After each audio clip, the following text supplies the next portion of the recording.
What up, Space Fam? Goes in here from AnimeUproar, and after the reveal that Zeke is still alive in the anime, I felt like it was the perfect time to discuss what's going on with Zeke and what his true master plan is. If you do enjoy seeing these Attack on Titan videos and want to keep them coming, then the best thing you could do is Warhammer smash that like button and share this video with any Attack on Titan fans that you know. If you haven't, be sure to subscribe, and this is crucial, hit that notification bell and select all, or you will miss future Attack on Titan videos. And while you wait for the next video to drop, feel free to check out my growing Attack on Titan playlist, where we got videos about all the Titan shifters and their powers, all the Acromans and their powers, the Titans ranked from weakest to strongest, and much more. Link to that is in the description. Now, without further ado, let's jump into it, spoilers and all. So what is Zeke's true plan? Recently, in the final anime season of Attack on Titan, Zeke seemingly got wrecked by Levi. Marley's strongest warrior seemed to be itching to face Levi again, only to get taken out before anyone even realized what was happening. It seemed anticlimactic because these guys were set up with arguably the best rivalry in the series, humanity's strongest soldier on the one end versus the strongest warrior on the other. So many anime-only watchers must have been left pretty speechless after this. However, that can't be the end of the Beast Titan. That would be too easy, too simple, and not very satisfying. And accordingly, we end up seeing Zeke on the airship, and we find out that the soldier that was guiding Peak and Porco to the trap was actually one of Zeke's followers. So we find out that Zeke faked his death and actually appears to be on the side of Paradise now after the time skip, even after he killed so many Survey Corps members when he was on the island. The Jaeger brothers finally appear to be on the same side. Even humanity's strongest soldier and Marley's strongest warrior seem to be on the same side. And the main question is, why? How could the guy who acted like he was playing a carefree game of baseball when he was murdering so many people on Paradise Island be the same guy that now seemingly betrayed his own side to help the people of Paradise Island? Did he have a change of heart, or is this all part of his master plan that he had from the beginning? That's what we're going to be exploring in this video, and at the end of it, you will understand not only what Zeke wants and why, but also how he plans on getting it done. When Gabby and Falco see him on the airship, they are shocked, wondering how they managed to catch their captain and war chief. But this misunderstanding is cleared up when Hanji asks, and I quote, "So would you say that everything went according to plan, Zeke Jaeger?" End quote. This is one of the craziest twists in Attack on Titan, and it must be one of the craziest twists in the lives of Gabby and Falco. These two just experienced an unprecedented attack where two of their close friends died along with many others, only to find out that it was their leader's plan. Zeke does not try to explain or pretend like he's still on their side. He just calls them miscalculations, showing that he doesn't really care about them except for what they mean to his master plan. And they're not important pieces either, but just hiccups. Later on, it is revealed why Zeke and Eren needed to get together. As Zeke said, and I quote, "Now we have both the founding Titan and a Titan of royal blood," meaning himself. "All of your precious sacrifices will bear fruit. Eldia will be free," end quote. So at this point, it seems that Zeke's plan is to help make Eldia free, which sounds great. But is this another lie? Or if not, what does freedom for Eldians look like for Zeke? Whatever the plan, Eren and Zeke, the Jaeger bros,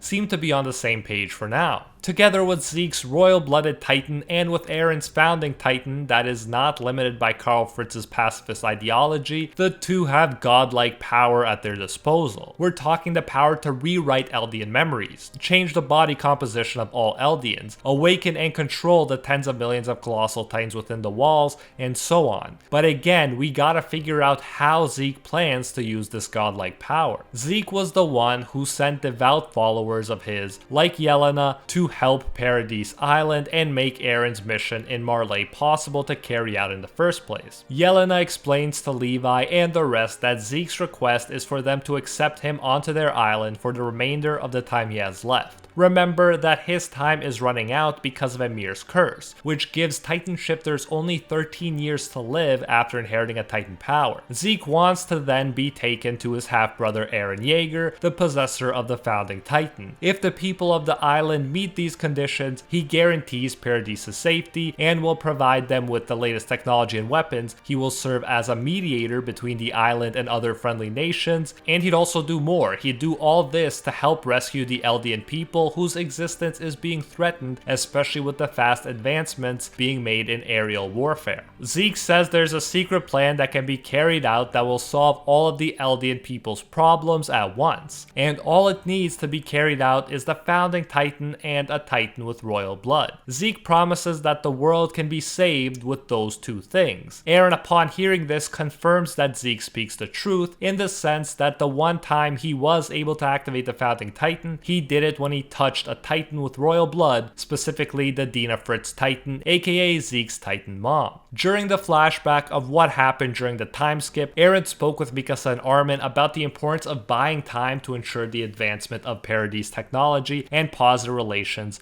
between other nations, and Eren decided that he was going to buy that time to keep their enemies from messing with Paradise Island. And that decision culminated in the assault we witnessed on Marley. Even Armin, who hates violence, said that if the Marleyan port had been left intact, Marley would have launched an immediate counterattack on the island, so they had no choice but to do what they did, which included destroying Marley battleships and ending many lives in the process. This all arguably wouldn't have happened if it wasn't for Zeke's secret plan that inspired Eren to take unilateral action in order to make contact with his half-brother. Zeke ends up telling the Azumabito family that what he secretly wants is to realize the restoration of the glorious Eldian Empire like his father did. But as a kid, when he found out that the Marleyans were on to the other Eldian restorationists, he made the decision to turn them in so he wouldn't be killed and could go on pursuing his goal as an Eldian restorationist. However, this wasn't true either. Things happened in between, like Eren's Warhammer jailbreak and Zeke making sure his spinal fluid gets consumed through wine by many Eldians so that he could scream and turn them into titans he could control when the time finally came. Zeke also gets himself blown up and permanently injures Levi in the process, but Zeke manages to survive because a nearby titan takes him into its body where his own body gets regenerated. We see Ymir, the founding titan, working to construct his body in the unknown land that connects all Eldians because he has royal blood, and as we eventually find out, Ymir has been serving the royal family practically forever from this land as a kind of slave.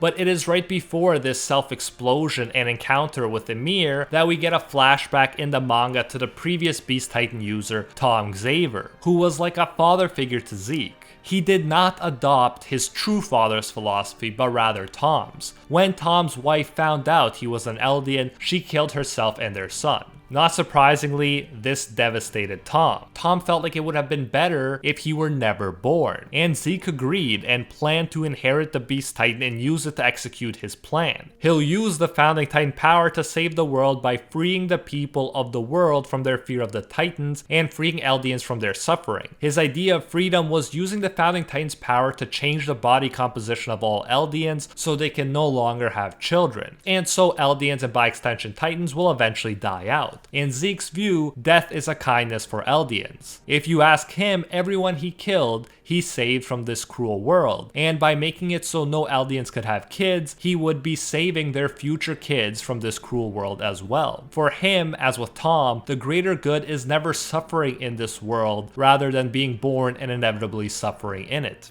This is such a pessimistic view of the world, and it was hard for me to believe that Eren would go along with such a plan. What gives Zeke the right to decide whether other people's lives are worth living or not? Deciding for himself is one thing, but it's ridiculous for him to think that he can rightfully wipe out all Eldian people just because he thinks it's what's best for them. Eren was the one who was always talking about the importance of fighting on and moving forward even when things seemed bad. So is it possible that he could actually go along with such a plan, which basically translates to giving up on life? Eventually, when Eren and Zeke make contact, we figure out the truth. They meet in the unknown land, and Zeke appears to be chained. These chains are supposed to represent Karl Fritz's ideology, which keeps royal-blooded people from fully using the Founding Titan power. Zeke tells Eren to make their dream a reality, to tell Ymir to give every Eldian a body that will never again be capable of creating children. But Eren refuses to euthanize every Eldian, saying there's no way he could ever agree with such a messed up plan.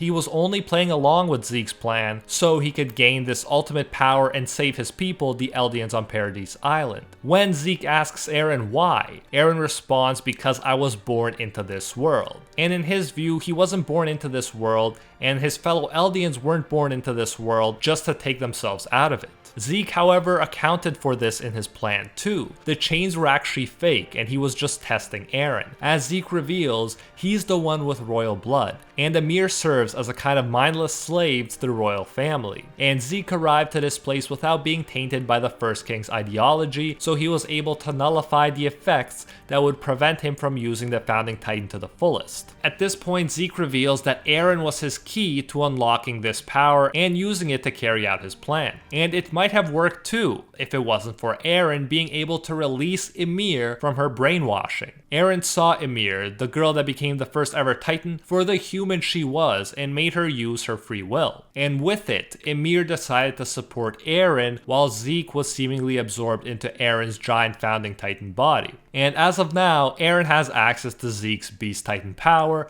as he is carrying out his plan to flatten the earth with the tens of millions of colossal titans so that his people, the Eldians on the island, will finally be able to live in peace without having to live in fear of being wiped out. So Zeke's philosophy and thought process was that so long as there are Eldians, this hell will never end. The bloodshed would never stop. What they've repeated so many times will only continue for eternity. So Zeke's plan was to end this hell and the cycle of violence by ending the existence of the Eldians. However, Eren decided that he would end the cycle by wiping out all the people who wanted his people dead once and for all, and he's the one who's currently carrying out that plan, while Armin and the rest want some sort of middle way. They'd rather let the cycle continue for now while slowly trying to change the way people view each other and their need for revenge. Armin's plan is the least defined and definitive of them all, and in Eren's view it is naive because it also allows the enemy time to finally eliminate them. But that plan does leave room, at least, for a possible world where people can eventually forget and or move beyond the grudges of the past and live in peace with each other. Let me know your thoughts. Do you empathize with Zeke, Eren, or Armin the most? Or do you think they all came up with deeply flawed plans? And do you think there's another solution that none of them thought of yet? And let me know how you think this story is going to end. But yeah, that is it for Zeke's true plan, with info about Eren's plan and Armin's less defined plan all thrown in. One thing's for sure, nothing is black and white in Attack on Titan, and none of these plans come without their problems. And that's one of the ways Attack on Titan stands out compared to a lot of other anime, especially shonen, because it refuses to give you an evidently right decision like most shonen series do. Usually you have a character who has a goal of being the best at something, and they move towards that goal while being a moral person and never giving up. The view of being able to reach your goal while not staining your soul and also acting morally throughout the process clearly doesn't seem possible in the Attack on Titan world. Even Armin, as mentioned, who is arguably the closest person to a usual shonen protagonist, acknowledged that he had no choice but to kill soldiers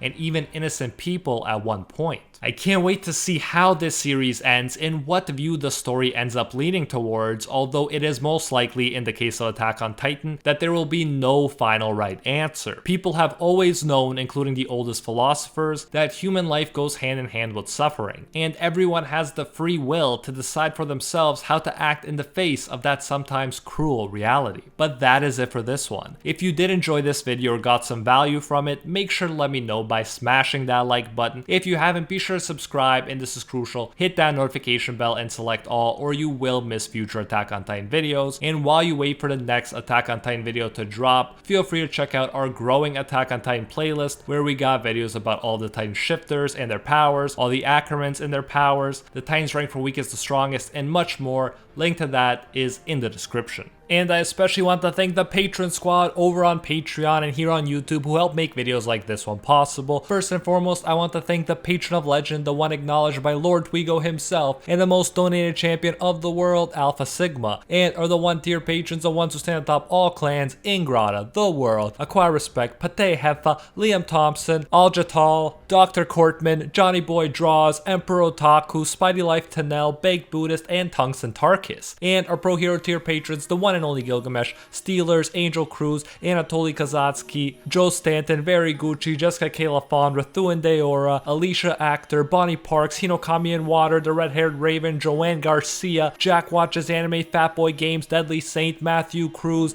and Anthony Schreiber. Thank you all so much. If you enjoy our work, you can support more of it by going over to patreon.com/AnimeUproar and becoming a patron today for as little as $1. If you do so, you'll get your name featured in future videos alongside these epic people right here, and you'll even get access to our private patron-only Discord where we talk about anime life and of course dank memes. So check out patreon.com/AnimeUproar, link in the description if you're interested. You can also join the YouTube channel by clicking that blue join button next to the subscribe button that you've hopefully already destroyed. So yeah, you can support more content that way if you prefer, and whichever way you choose to support us, you can get the same great benefits. Thanks again, and until next time, see ya, Space Cowboys!